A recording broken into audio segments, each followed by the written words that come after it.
मित्रों, आप सब लोगों को भी आज स्वामी विवेकानंद जी का जयंती का दिन है और राष्ट्रीय युवा दिवस इस नाते से हम उसको मनाते हैं। कल लोहड़ी है, परसों मकर संक्रांति है और एक और विशेष बात जो मैंने वहाँ भी अपने भाषण में कही थी, यहाँ भी कही है, शायद आपने सुनी होगी।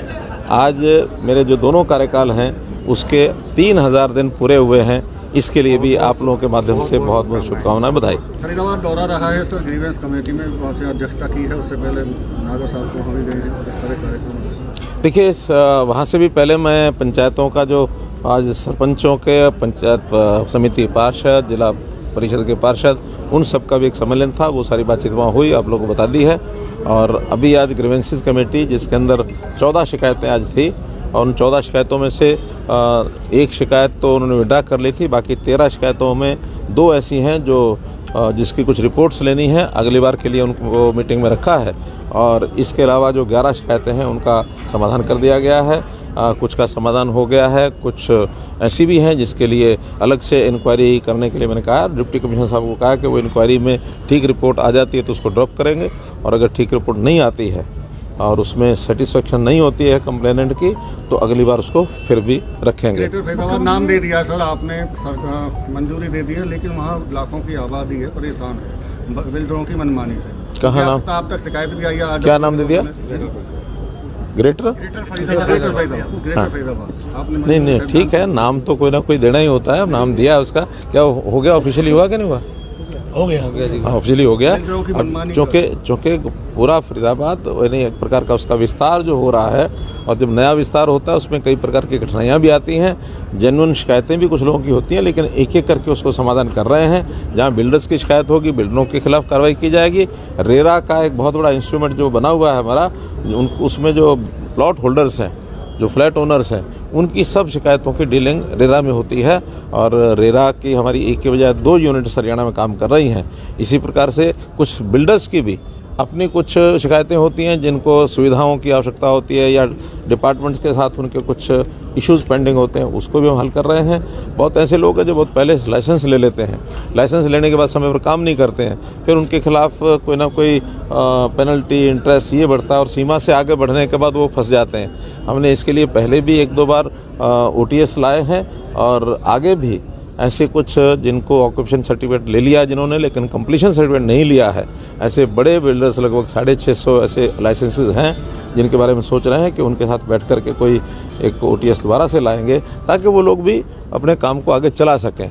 क्योंकि कोई भी इस प्रकार का बड़ी संपत्ति बनती है और एसेट्स अगर रुक जाते हैं तो उसका इकोनॉमी पर भी असर पड़ता है। तो हम चाहते हैं इकोनॉमी अपनी लगातार चलती रहे और सबके काम भी ठीक चले, जो कंज्यूमर है उसको भी उसका लाभ मिले, ऐसी सारी सुविधाएं हम देने के लिए तैयार हैं। परिवार पहचान पत्र को लेकर जो त्रुटियां आ रही हैं आमदनी में, उसको लेकर आपने कंपनी मालिकों को भी चेतावनी दी है। आखिर क्यों ये लोग इस तरीके से कर रहे हैं, उसकी जाँच के लिए भी आप? देखिए, एक बहुत बड़ा काम है, हरियाणा में पहली बार हम कर रहे हैं। 71 लाख परिवार, रादर अब तो 72 लाख हो गए हैं। 72 लाख परिवारों के एक ID बनी है, परिवार पहचान पत्र।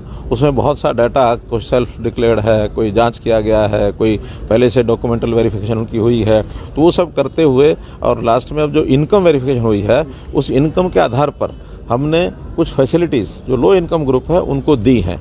चाहे वो चिरायु हरियाणा है, जिसके अंदर 5 लाख रुपये का एक बीमा है हेल्थ का, वो दिया गया है। वो इलाज कराते समय 5 लाख रुपये तक का लाभ ले सकें। निरोगी हरियाणा है, जिसमें हर एक का फिजिकल चेकअप होगा, हेल्थ चेकअप, वो एक योजना चलाई है।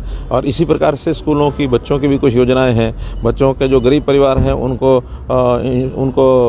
जो दिए जाते हैं स्टाइपेंड और स्कॉलरशिप्स, उसमें भी इस योजना को लागू कर रहे हैं। और इसमें क्योंकि पहली बार हो रहा है तो बहुत सी शिकायतें भी आई हैं। सामान्यतया लोग अपनी इनकम को पूरा बताते भी नहीं हैं, और जब नहीं बताते हैं तो उसके लिए कोई ना कोई जांच करनी पड़ती है। जांच करने के बाद अब हमने 12 लाख नए परिवारों को तो राशन कार्ड दिया है, क्योंकि राशन कार्ड की लिमिट 1,20 से 1,80 कर दी है। तो 12 लाख नए राशन कार्ड बने हैं। वहीं लगभग 9 लाख कटे भी हैं। तो जो 9 लाख कटे हैं उसमें 1.25 लाख लोग तो ऐसे हैं जो इनकम टैक्स रिटर्न भरते हैं। तो जब इनकम टैक्स रिटर्न भरने वाला, उसको तो राशन कार्ड नहीं मिलेगा। ऐसे ही कुछ लोग ऐसे मिले जो ओल्ड एज पे नहीं, गवर्नमेंट सर्वेंट की पेंशन ले रहे हैं। तो तो गवर्नमेंट सर्वेंट पहले रहे होंगे तभी वो पेंशन आज ले रहे हैं, इसलिए स्वाभाविक वो भी नहीं होंगे। तो इसी प्रकार से असेसमेंट कई प्रकार से इनकम की गई है। हाँ, कुछ लोगों की असेसमेंट हो सकता है गलत हो गई हो, उनको शिकायत करने का मौका दिया है। शिकायत करने के बाद 15 दिन के अंदर अंदर उनकी शिकायत का समाधान होगा।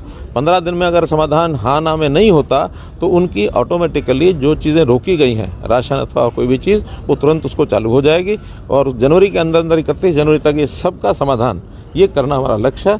इसमें एसडीएम ऑफिस, ब्लॉक हेडक्वार्टर पर ज़्यादा जगह पर, इसमें हमने 3 या 4 हमने टेलीफोन नंबर भी प्रचारित किए हैं, उसके ऊपर अपनी कंप्लेंट लिखा सकते हैं। पहली बार ये है, तकलीफ आई है, लेकिन 1 महीने में सबकी खत्म हो जाएगी। मांगेराम के वो मिले हैं कि बेटे सुसाइड कर लिया है, उसमें परिजन आपसे मिले हैं, क्या कार्रवाई कर रहे हैं? नफे सिंह राठी जी का नाम आ रहा है उसमें। नहीं, वो मैंने डीजीपी साहब को कह दिया कि सख्त से सख्त कार्रवाई करें और जो भी इन्वेस्टिगेशन बड़ी से बड़ी हो सकती है उसको कराएंगे। दौरे में आज आपने जो नवनिर्वाचित प्रतिनिधि हैं उनसे मुलाकात की है, और परंतु उस मुलाकात में क्योंकि सरपंच नाराज है 2 लाख की आय को उसको लेकर के, अपनी पावर को लेकर के और ई-टेंडरिंग को लेकर के, आपकी मीटिंग के बाद भी कुछ सरपंच खुश नजर नहीं आए। उनका कहना था कि मुख्यमंत्री साहब से जो उम्मीद थी वो नहीं हो पाई। ऐसा होता है, किसी की इच्छाएं कितनी भी हो सकती हैं, उन इच्छाओं पर तो कोई काबू पाना ये तो स्वयं कोई कर ले, अन्यथा नहीं। बहुत सी चीज़ें, शिकायतें हमको आज भी मिल रही हैं कि पुराने वाले सरपंचों ने लगभग 1000 केसेज ऐसे हैं जिन्होंने रिकॉर्ड तक वापस दिए नहीं हैं, जमा नहीं कराए हैं। रिकॉर्ड जमा नहीं क्यों नहीं कराते हैं? आखिर रिकॉर्ड में तो कुछ दोबारा से सरपंच बनने वाले नहीं है। रिकॉर्ड इसलिए नहीं जमा कराते हैं कि उस रिकॉर्ड में कोई ना कोई गड़बड़ होती है। हम वो सारी चीज़ों को पारदर्शी करने के लिए सारा चीज़ डिजिटलाइज हो जाए, जितना भी काम, सब काम के अधिकार उनको दे दिए हैं। पंचायत के पैसे को पहले जो बड़े काम होते थे प्रदेश सरकार की ओर से डायरेक्टर सेक्रेटरी वो करते थे, हमने वो सब पावर स्थानीय तौर पर दे दी कि जितना भी पैसा गांव का बजट का है सरपंच जो है वो अप्रूव करेगा और उसके बाद एक्शन जो है टेक्निकल अप्रूवल देगा। वो नीचे लेवल पर जेई है, उसके बाद एसडीओ है, फिर एक्सीएन है, फिर एससी है, फिर चीफ इंजीनियर है। सारे सिस्टम बना दिए हैं। सरकार उसमें कुछ हस्तक्षेप करने वाली नहीं है। टेंडर भी 21 दिन के बजाय 7 दिन में क्लियर हो जाए ऐसी व्यवस्था कर रहे हैं। हाँ, अगर कैश निकाल के खर्च करेंगे तो उसका कोई भी प्रमाण होता नहीं है। उसकी सीमा हमने कम से कम रखी है कि 2 लाख रुपए तक का कैश काम करवा सकते हैं। बाकी सब काम टेंडरिंग से कराएंगे और टेंडरिंग से कराएंगे तो पारदर्शिता आएगी। ऊपर से लेकर नीचे तक प्रधानमंत्री जी का ये आह्वान है कि हमको अपने नेताओं की छवि ठीक करनी है, तो हमने भी अपने चाहे प्रदेश के नेता हों चाहे वो पंचायतों के नेता हों, सबकी छवि ठीक हो जाए, शंका के घेरे में कोई ना रहे, इसलिए इस काम को लेकर के आए हैं। और मुझे लगता है इसमें सफलता मिलेगी। कोई इक्का दुक्का ऐसे लोग होते हैं जो इस प्रकार की शिकायत करेंगे, हम उनको भी बैठा के समझाएंगे और अगले 3 महीने में अगर कोई बहुत बड़ा इसमें लगा कि गाँव का कोई नुकसान हो रहा है काम का, तो फिर सोच भी सकते बाद में। जिला परिषद चेयरमैन आज दोबारा भाजपा ही हो गए, पहले भाजपा ही थे, फिर जसपा और फिर भाजपा ही हो गए। क्या आपस में? देखिए, ये स्थानीय मामला है। हमारे केंद्रीय मंत्री कृष्णपाल जी वो इस सारे विषय को देख रहे हैं और इस बारे में ज्यादा जानकारी मुझे नहीं बताएंगे। भारत जोड़ो यात्रा के दौरान हमें शर्म आई दूसरे लोगों के सामने, ये हुड्डा साहब का बयान है। देखिए, विपक्ष के लोग जितना बयान देते हैं वो आपको पता है क्यों देने वाले हैं, और उनके बयानों के कोई सिर पैर होते नहीं हैं, रटी रटाई बातें होती हैं। और विपक्ष है तो विपक्ष है, प्रशंसा तो सरकार के करने वाले नहीं है। जिस दिन सरकार की प्रशंसा करेंगे उस दिन पाला बदल के इधर आ जाएंगे, फिर वहाँ क्यों खड़े रहेंगे। धन्यवाद।